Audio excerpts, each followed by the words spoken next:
Okay, so communication. The better you are, the more you make. Very simple. If you can communicate very strongly and effectively with your list, get them to like and trust you and to bond with you, you are in a position of power when it comes to making money from your list. So let's cover a couple things first on autoresponders. We had touched upon autoresponders before and their importance, obviously, because that gives us a way to communicate with our list at the push of a button. Well, there's a couple do's and don'ts when it comes to autoresponders that you want to be aware of. First thing is that you want to have a series of messages that offer high value. The highest value messages need to come earliest in your series. Give your best stuff out first. The reason being is because you don't know how long they're going to stay around. You've got one email to get them to decide if they want to open another email from you. Plain and simple. So make that first email that you send out the rock bottom best email and the best stuff that you have to offer. Okay? Now, the other thing is that you want to give away gifts when you can. And it's always possible to give away gifts. I've got if possible. But there's no matter what business you're in, no matter what niche you're targeting, no matter what your list is, there's always ways to give them stuff. And people love to get free stuff, plain and simple. So the first thing is if you're giving away a free report, that's going to be in your first email. But then you might also want to lead in maybe a PS that they're going to get something in the next email to give them a reason to open it up. And when you get your list in the habit of getting gifts from you, then they're going to be more likely to continue to open your emails and keep subscribed and, not unsubscribed. Because the more that you can keep on your list and the more that you can keep opening your emails and then clicking on your links, again, that's where we make the most money. You also don't have too many about the same thing, okay? What I'm referring to here is the actual emails. You don't want to have 20 emails all about the same business over and over and over and over and over again. You want to mix it up because regardless of what you're in, you're building a list of responsive, passionate people. Well, they're not just going to be interested in one thing. So you're going to want to intertwine what your main offer is with other little offers from time to time. And you don't want to harp on them. You don't want your readers to be thinking that you're a one-trick pony just marketing one thing and that's all you care about. You want to show them that you care about them and offer them other things. And there's ways to do this, meaning that you can be trying to get people into a business opportunity, for example, and the first 5 emails talk about that. Well, then maybe the 6th email said, hey, I just ran across this, blah, blah, blah, and I thought that you might, it's a tremendous value to me. I really liked it myself, and I thought that you might like it too. Take a look at this. And it's totally something different. But it's still based around what they're going to be interested in. And that's the key. You still have to understand your makeup of the list, what your list is interested in, and then pass those things on when you can. Okay? You also want to spread your emails out apart every few days. Some people say email your list every day. I don't subscribe to that. You can email your list every day if you are bringing in more people than you're losing. Because when you start emailing every single day, you better have a large list and you better be continuing to add to that list at great numbers because you're going to have a lot of people that get disinterested. If they see that they're getting an email from you every day, it's like, oh my God, they're trying to sell me something else. They're trying to sell me something else. Unless every email that you send out is a great benefit to them and you're not pitching them something. Typically, though, you want to spread your emails out every few days and then every now and then take a little hiatus. Maybe take 4, 5, 6 days off and then come back and say, hey, I was out of town for a couple days and, I ran across this and boom, here it is. And then back to business. But give them a breather every now and then too, because sometimes they'll be like, hey, I wonder where that dude's email is. Then all of a sudden it shows up, you give a reason why you were late, and again, you're bonding with the list. It's so important to bond with the list because you want to get the list to like and trust you. Also, you don't want to email too much, and I think we talked about this, and never, guys, never spam your people. Spamming is just sending out offer after offer after offer after offer and just sales copy. Your emails are sales copy. There's nothing personal in it. You're not talking about them. You're not talking about helping them. You're just talking about selling them. And they could read through it. They don't like it. You're not going to keep members on your list for too long. And any members that stay on your list typically will not open your emails. So don't send spam. Communicate with your list legitimately and get them to like and trust you by giving them good value every time you communicate with them.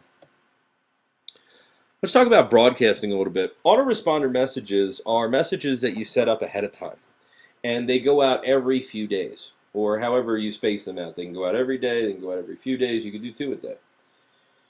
It's totally up to you and how you want to work your autoresponder series.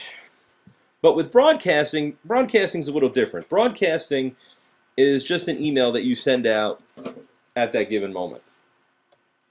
The main thing about broadcasting that you want to do to make sure that your list understands that it's not an autoresponder message is refer to the time and the place when you're sending so they know that it's current. Hey, it's Friday morning here on the 15th. I just wanted to send this out to you real quick. I just ran across this. This is going to be a very limited offer, and if it's something that of interest to you, then by all means jump on this quick. Anyway, I'm off to the golf course. I'll see you a little bit later. P.S. whatever. But in the broadcast, you're referring to that given moment in time. Now, you could set your broadcast to go at a certain time. You can actually schedule it ahead of time. So let's say I wanted to send out a broadcast on Monday. Well, I can write the email, hey, it's Monday morning, I'm just putting this together for you, yada, yada, yada. And then through my autoresponder service, I can actually schedule when I want it to go out. So you can make it look like a broadcast, but it's scheduled. But broadcasting is very powerful because it puts you in the moment. And it lets them know that you're actually really a person communicating with them. Also, use short subject lines. Don't use monstrous subject lines with huge benefit. Just short, pithy, to-the-point subject lines. Amazing. Awesome. Bad news. This rocks. Did you get this? These are subject lines that are typically what you'll find from communications among friends and family. Because understand what email really is. Email is just a quick way to communicate with those that we know or those that we're looking to get information from. And typically we're looking, we can decipher what's spam and what's not. Well, you want to come across as a friend. You want to make a friend with your prospects. And you don't want to take up a lot of their time. And that's why you also want to keep your email short and to the point. Your emails are not sales letters, guys. I don't know how many times I'll subscribe to somebody's list just to look at their email messages, and I'll get an email message that's like 4 scrolls down. And it just goes on and on and on and on. Just keep them short and to the point. Also, I don't have this on here, but don't go crazy with the HTML. Don't make your emails all full of bright colors and different text and all this crazy stuff. It looks like crap, and you don't have a professional view from your audience. It's just like, oh my God, that looks awful. Okay, make your emails, you could put HTML in them as far as maybe bolding something here or there, or HTMLing your link, which I'll talk about in a minute. But you want to typically make it look like it's a plain text email. Because in your email services, your autoresponders, you'll have a place to make a plain text and an HTML. You want to send out both because most people can get HTML, but some people can't, so they can only get plain text. But you want to make your email look sort of like as much as plain text as possible. Also, you don't want to include any more than 3 links. A lot of people include several different links. Now, the other thing is, and I'll talk about this in a minute too, a lot of this overlaps, guys. As far as the 3 links, I'm not talking about sending them to 3 different sites. I'm talking about one site, 3 links for that site. You're going to have maybe first little paragraph, 2 sentences, and then you're going to have your link. Maybe another 2, 3 sentences, then your link, another 2, 3 sentences, close, PS, link. That's typically what works best. Don't put several different links leading to several different actions, leading to several different places. You're confusing them. You want your email to have a specific point, and then you also want to include a reason for the email every time possible. You want to bring them into your world on why you're doing what you're doing, and give them a reason that they can grab hold of and utilize and say, oh, okay, I get it. Cool. Now I understand. Let's talk about some email tips now as far as communicating with your prospects. First of all, we've already covered this. It's not a sales letter. Have a specific point in the email and one call to action. The call to action is to click your link. The subject line is to open the email. The email is to click the link. So that's why we use short, concise subject lines. Very short to the point. Relax. I wonder what the hell that means. Also, I don't have this on here either, but keep in mind that on some email services, when they're looking at emails, they'll see your first sentence. So if you know that going in, make your first sentence long and not to the point. Make your first sentence a curiosity-building sentence, and make your second point or your second sentence where you actually answer what the email is about. Because if they can look at the email, Gmail is specific on this I'm referring to. If you look at Gmail and you see your subject line and then you've got a sentence afterwards, okay, I can judge sometimes what that email is about with that sentence. But I have to open it if that sentence is a curiosity-building sentence or playing upon the subject line, and I still don't know what the hell the point is. I have to click on it. So keep that in mind as far as your first sentence will show up in many internet or many email accounts. So have that first sentence a little longer and then have your call to action underneath of it as far as what the email is specifically about. Use HTML to hide the link. What I'm referring to here is when you are in your editing process in your autoresponder, you're able to use plain text and HTML text. So what I typically do is I'll make my email in the plain text first. I will then copy and paste it right above it into the HTML section. Well, in doing so, I can then highlight certain sentences or broken sentences and put the link in there. So when the person gets the email, they might see incredible video highlighted in a hyperlink. So they're not actually seeing the link or my affiliate link, let's say. They're seeing incredible video. So they click on it.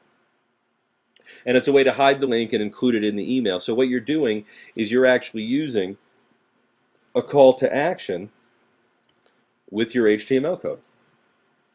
And again, it's very simple. You just highlight it, hit the world with the link on it, put the link that you want it to go to, and it's all done. Seen that in the other videos. Okay, but again, you don't want to overplay this. You don't want to put too many things in there, you know. But like I said, 2-3 links for the call to action is plenty. No more than 3. Depending on the size of the email, I like 3. That is typical with the emails that you get. There's nothing wrong with 2 either. If it's a smaller email, 2 is great. And then always include a personal PS. And the PS is where a lot of people scroll to right away, believe it or not. They open an email and they'll scroll right to the PS. But the PS, in many instances, should sum up what that whole email was about, and again, give another call to action for the link right below it. There's some other reasons for the PS as well, you know, but many times that's what we use it for. So more tips about communicating with your list through email is that you want to track the email opens and the clicks. You could do this through your service. You just tell them that you want to track the email opens and stuff, and then as you send out a broadcast, you could track that for your autoresponder messages. You just simply have to look in the reports section, and then you'll find a place where it says follow-up. Usually it's something along the lines of follow-up percentages. Subscribed, unsubscribed, all that stuff. And then you could see through the autoresponder list or emails that you're sending out, you want to do some analysis of it and see, okay, which emails are getting opened the most, which emails are getting the most clicks, and then you can tweak and review and adjust your campaigns based on the performance of what's actually going on.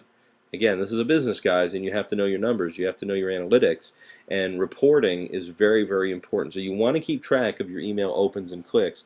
Also, this is really what we were talking about before with the PS. You want to have a secret language when possible that only your regular readers would know. You want them to be part of your clique part of your club. And then you'll be able to bond with those people even stronger.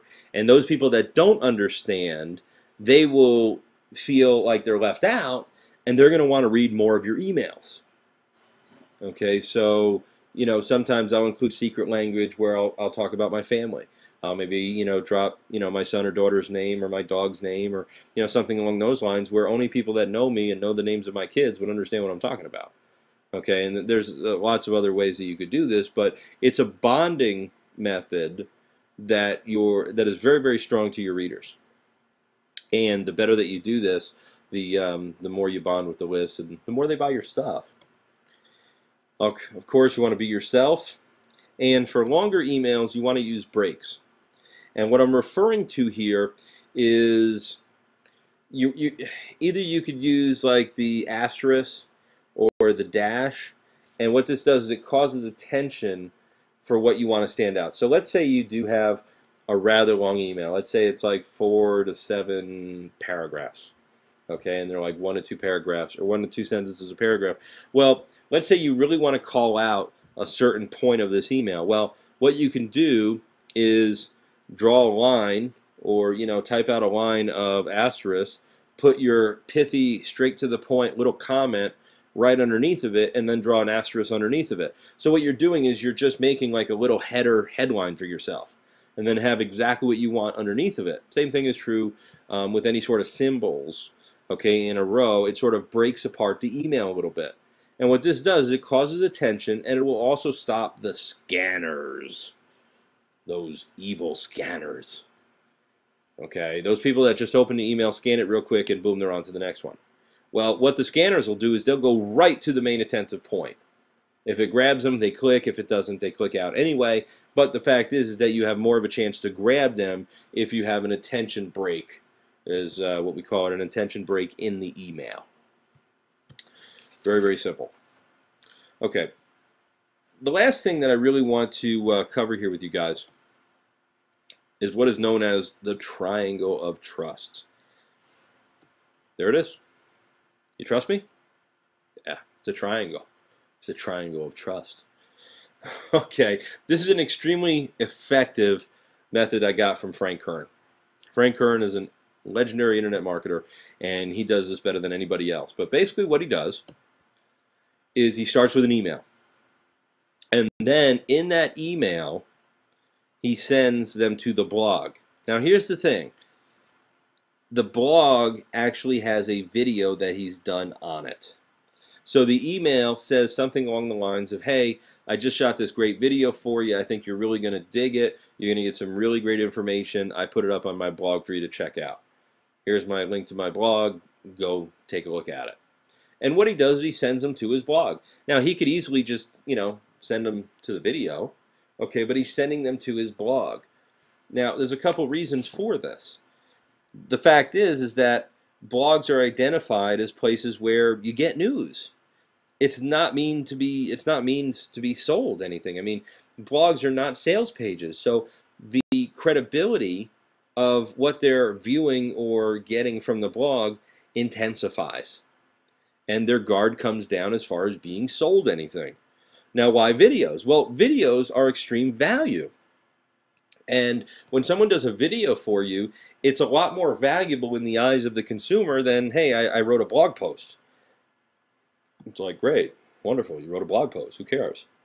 Well, I just did this 25-minute video regarding X, Y, and Z. Oh, really, a video? Wow, cool, cool. Where can I take a look at it? Well, go take a look at my blog. Oh, blog, that's information. No, he's not selling me anything.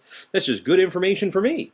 Well, then at the end of the video, and there's a link underneath the video, guess what? We're sending them to the sales page.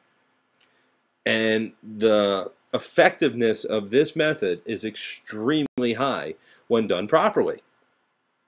The fact is that psychologically, people are more apt to move forward because of how this works. Because of the fact that they're getting value from the email itself. You're not pushing anything on them. You're not selling anything to them. You're just, hey, take a look at my blog. Then they come to the blog and they see the video that you did. This, again, works best with videos because they have more perceived value. They watch the video, and then at the end of the video, you create a call to action. Now, typically you want to have about 90% content to about 5% sales pitch or 10% sales pitch. 95% content, 5% sales pitch. The sales pitch is more of like, hey, by the way, if you really like this and you want to improve X, Y, Z and, really make this best, I put a link here for you. It's up to you. If you want to take a look at it, fantastic. But it's worked well for me, and I feel that it's going to work well for you. That's kind of the flow in how the message comes across, and then you send them to the sales page. Works extremely effective. So that's the triangle of trust and some methods as far as, really improving the communication, with your list. So let's just look at another thing here as far as the easiest ways to profit from your list. So number one, we talked about building a rabid bunch of consumers, passionate. They're rabid about what they want and what they need. And then we want to continue to market to them. You want to bond with that list and get them to like and trust you. That is extremely important. The like and trust angle of this cannot be stated heavier, because people buy from those they like and trust. That's what it's about. Okay? They buy from those they like and trust, period. And what you want to do in order to get them to like and trust you and to really build that bond and to build that relationship is provide them with good, solid, useful content on a regular basis. And basically all we're doing is we're finding out what they are most interested in and then finding products that fill those needs. You are providing a service for these people. Understand that. You are providing a service that you're saying, okay, listen, I understand that you're a passionate consumer of X. And I'm a passionate consumer of X. I like the stuff myself too. And here's some good stuff that I've learned about X that can help you right away. Well, as a passionate consumer of X, I felt that you might like this as well because I liked it. And other people that are passionate about this liked it. So, hey, take a look at it. So what you're doing is you're providing a service to the consumers to find out what they want and then just filling their needs. And then ultimately what we do is we send them emails endorsing what they want anyway and then giving them a way to buy from you. And buying from you is their way of saying thank you. In essence, and as simply as I could put it, this is how we make money online. It's not complicated. The fact of the matter is that we find a market that is passionate. We then build a list in that market. We get them to like and trust us. We continue to provide them good and useful content on a regular basis. We're not spamming them. We're not trying to sell them every offer under the sun. We then, through market research, find out what these people are buying. Find out what product fills their needs. Find out what they're interested in. What are they mostly passionate about in that niche, in that X, whatever. And then we communicate with them mostly through emails, endorsing what it is that they want anyway. And because they like and trust us, they ultimately buy from us. And then we just make a piece of the action. Now, if you're doing affiliate marketing, you're marketing other people's products. If you're creating your own info products, you're marketing your own products. If you're in a business opportunity, you're marketing the business opportunity and what the business can do for them. And in many ways, we intertwine a lot of this, the business opportunity, the affiliate marketing, the info products, we intertwine it among our whole business. Because we can't do everything for everyone. So that's where your endorsement to other people and other products comes in. But if you can master this, if you can go through the learning curve of figuring out and putting to use what we're talking about here with this system, and you lay it all out and you build the list and you respond and communicate with that list, get them to like and trust you, they will respond by buying from you, and you're going to be very profitable along the way. So I hope that was helpful to you. I hope you got a lot out of it, and I really hope that you'll start putting into action what we've talked about here today. Thanks again.